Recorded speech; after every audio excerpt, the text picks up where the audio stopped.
기록된 하나님의 거룩한 생명의 말씀은 로마서 15장 30절로 33절까지 지난 수요일 시간에는 여러분에게 로마에 있는 성도들이 예루살렘에 있는 성도들의 어려운 그 고난의 때에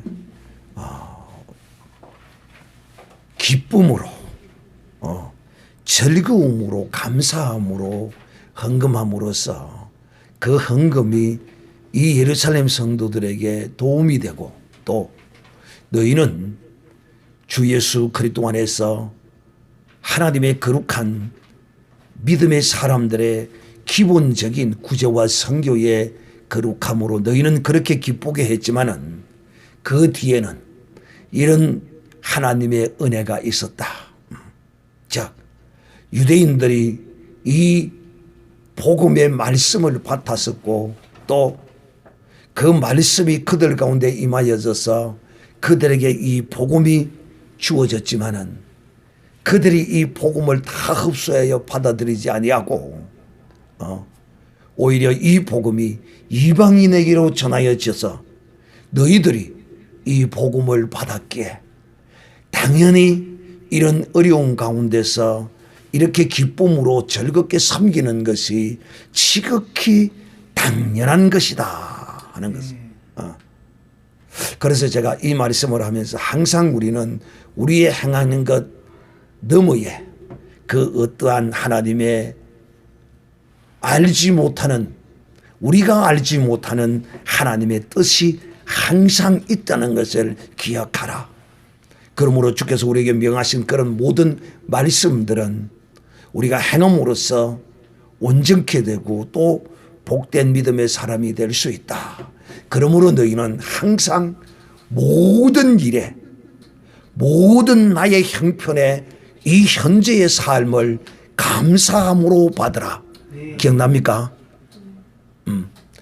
내게 주어진 이 현재의 모든 삶을 감사함으로 받으면 이 사람이 참으로 복된 사람이 된다. 그러므로 사람이 무엇을 심든지 심은 대로 거둔다 하셨다. 우리는 우리의 지각에 한계가 있고 또 우리는 창조주도 아니요 심판주도 아니에요. 그러므로 우리는 내 모든 사정과 형편도 내 스스로 다 알 수가 없어요. 나의 가는 길을 내가 다 알 수가 없고 나의 형편도 내가 다 알 수 없어요. 오직 나의 모든 것은 주님만이 아신다는 것이다. 그러기에 우리는 우리가 심은 그대로 거둔다는 사실을 확실히 알고 혹 내 삶에 내가 원치 아니하고 또 내가 이렇게 할 만한 어떤 것이 없었는데 내게 왜 이런 삶이 닥쳐왔지? 너는 알지 못할지라도 내가 그런 고난과 역경 속에 있을 때도 감사하고 그것을 인정해라. 왜? 하나님은 나보다 정확하시다. 그러므로 하나님이 이렇게 나에게 이만한 형편을 주신 것만으로도 감사하라. 왜? 하나님은 우리에게 감당할 시험밖에는 허락하지 아니하신다. 그리고 또 반대로 혹 나는 하나님 앞에 제대로 한 게 없고 심은 것도 없고 별로 없는 것 같은데 내가 왜 이런 하나님의 큰 은혜를 잊고 받고 살지? 그러면 진실로 그 하나님의 은혜에 감사하고 또 그 감사함의 그 은혜를 나만 받아서 나만 즐기고 누릴 것이 아니라 하나님께 받은 그 은총을 인하여 더욱더 감사하고 이런 감사를 나눌 수 있는 이런 복 있는 이런 사람이 되라고 지난주 수요일날 여러분에게 말씀을 드렸습니다. 자, 그러면 오늘 이 밤에는 여러분에게 어떤 말씀을 제가 드리고자 하느냐. 복음은 민족을 향한 것이다. 복음은 민족을 향하여라는 제목으로 말씀을 드리고자 합니다. 복음은 민족을 향하여. 야, 참 거창하죠. 원래 이 제목이 크창해야 됩니다. 여러분들도 여러분의 소망과 그 어떤 바람을 좀 크창하게 가져야 합니다. 여러분, 그런 의미에서 이런 표를 내걸고 이 민족을 위하여 나아가는 한 사람이 이 시대에 한 선지자가 있습니다. 그의 표가 무엇입니까? 응? 그렇지요. 이야, 이제 많이 늘었어. 그렇습니다. 복음 통일입니다. 예수왕국 복음 통일이라는 이 슬로건은 얼마나 큽니까, 그죠? 슬로건이 거창해야 된다니까. 복음은 민족을 향하여 나가야 된다. 예수왕국 복음 통일이라는 참 너무도 간단하게 정말 이 민족을 예수로 품어버린 사건. 근데 복음에 이것이 본능이에요. 복음의 특질이에요. 제가 왜 오늘 이 밤에 이런 말로 시작을 하느냐 하면 참 저는 어떤 사람들이 그렇다고 해서 또 여러분 또 너무 또 선입관을 가지고 내가 어려움이 있고 뭐 이런 게 있는데 그냥 혼자 입 팍 다물고 내가 혼자 하겠다 이렇게 버티고 그러는 것도 또한 겸손한 것이 아닙니다. 제가 무슨 이야기를 하려고 하느냐 하면 입만 열었다 하면 만나기만 하면 전화만 하면 기도해 달라는 거야.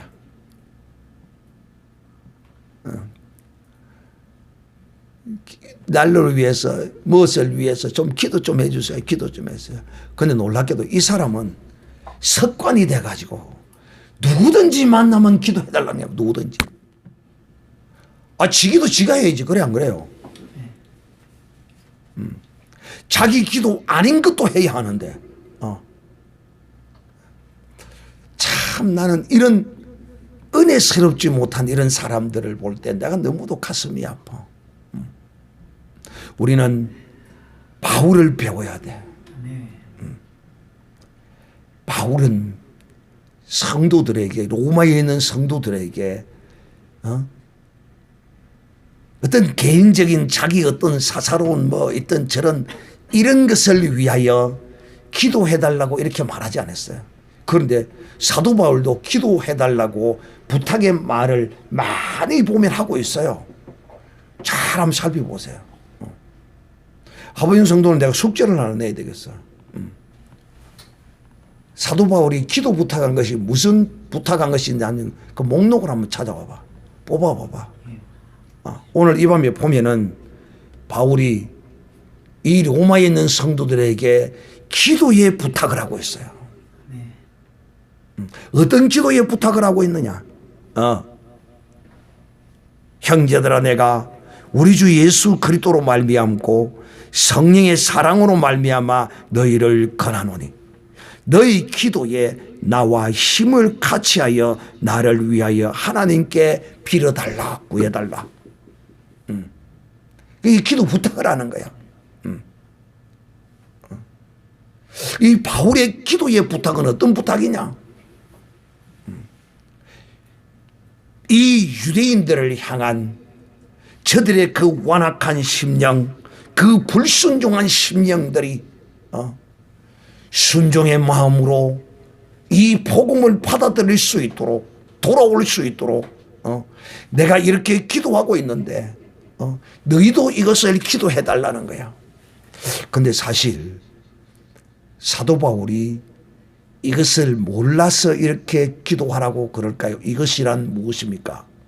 이 유대인들의 때가 있는 것을 모르고 이럽니까? 아니잖아요. 유대인의 때가 있다고 분명히 말했잖아요. 앞에서.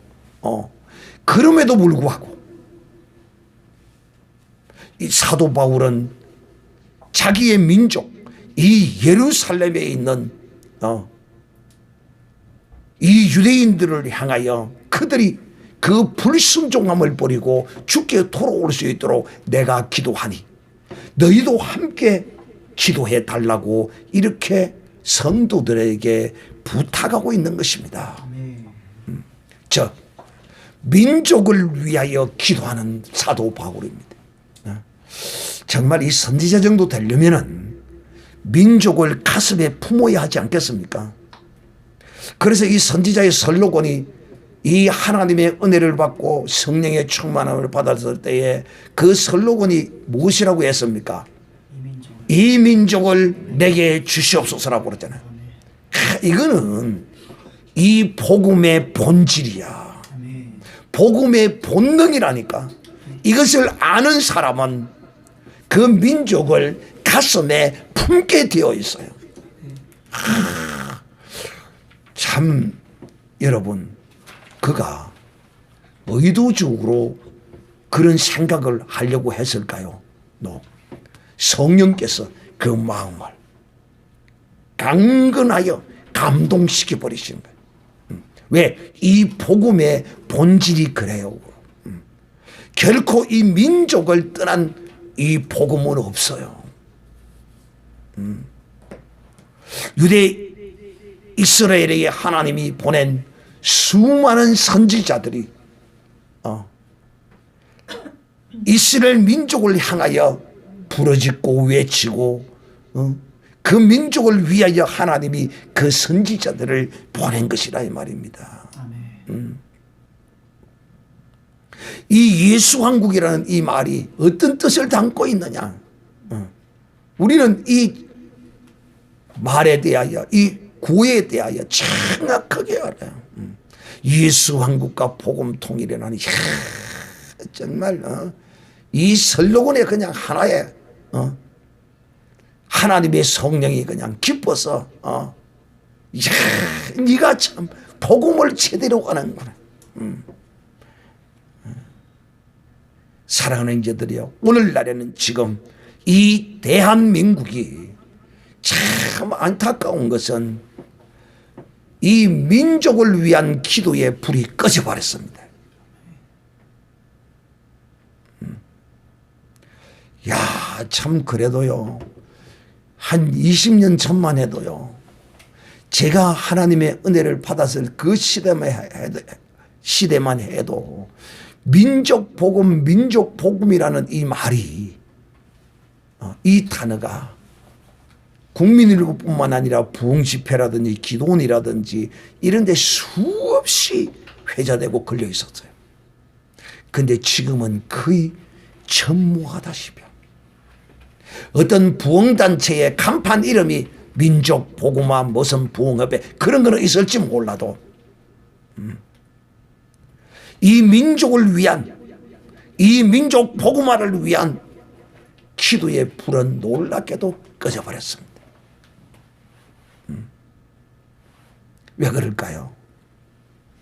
우리 대한민국은 6.25라는 이 민족의 참사를 겪었던 이 나라가 두동강이 나서 갈라져 버려서 이 고통과 한을 품고 살던 민족이었거든요. 그러므로 실향민이라든지 북한에서 내려온 사람이라든지 이런 이 신앙인들이 저 북녘 땅을 위하여, 저 북녘의 동포들을 위하여 끝없이 저 공산화되어서 그 복음이 사라져버린 저 북녘 땅을 위하여, 갈라진 이 나라를 위하여 기도할 수밖에 없었어요. 그러나 지금은 어떻습니까? 이제 그 6.25 세대에 살았던 분들이 이제 다 사라져가고 있습니다.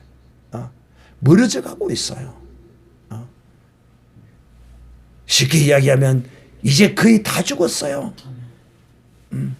그 시대를 경험한 사람은 이제 얼마 남지 않았어요.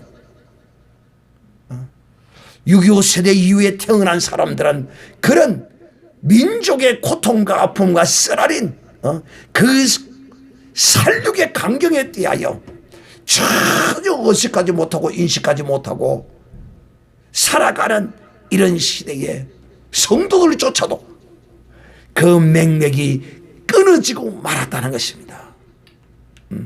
얼마나 안타까운 일인지 몰라요. 여러분은 그런 사실에 대하여 잘 모르죠. 특히 뭐 부흥 집회를 가본다든지 막 이 부흥에 좋아하는 사람들이 있어요. 집회에 좋아하는 사람들. 그런 사람들은 막 쫓아다니면 기도하고 막 그러죠. 어쨌든 이 민족 복음을 위하여 우리는 기도해야 합니다. 즉 사실상 우리가 6.25 같은 동족상전의 그 살육의 간격을 직접 체험한 사람은 아니더라도 적어도 북녘 땅은 어떤 땅이라는 사실을 우리는 알잖아요. 그리고 그들은 우리의 동포들이잖아요. 우리 같은 한민족이다 말이에요.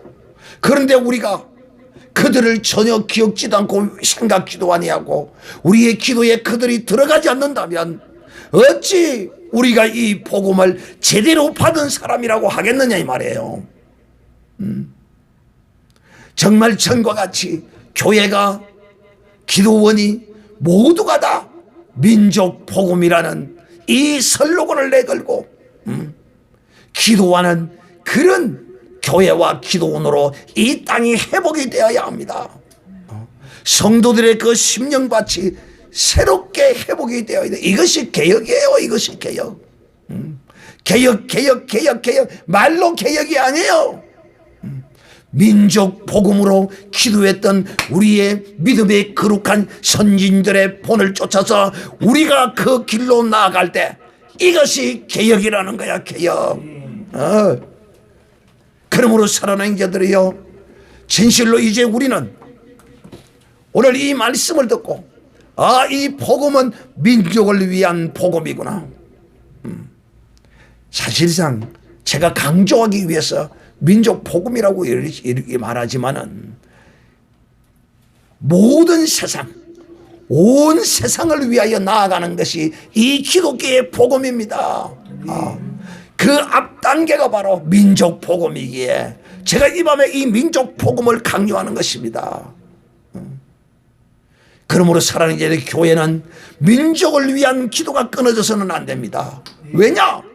지금 저 북녘 땅에는 수많은 2천만이 넘는 국민들이 노예가 아니라 짐승맛도 못한 고통을 당하면서 살아가고 있습니다. 어젠가 오늘인가 저 속초인가 동해안에 4명의 가족이 조그마한 배를 타고 월남을 했습니다. 넘어왔어요. 배가 고파서 못 살겠다는 거요. 근데 대한민국의 실상은 무엇입니까? 배가 불러서 죽겠다는 거요. 살이 쪄서 살을 못 빼서 안달이에요. 근데 북녘 동포들은 뭡니까? 삐쩍 말랐어. 살찐 사람이 저들을 압제하는 그 압제자, 마귀의 앞잡이 적그리스도가, 작은 적그리스도가 그 혼자만이 살이 쪄서 배가 부르고 모든 동포들은 굶주려서 헤매이고 있는데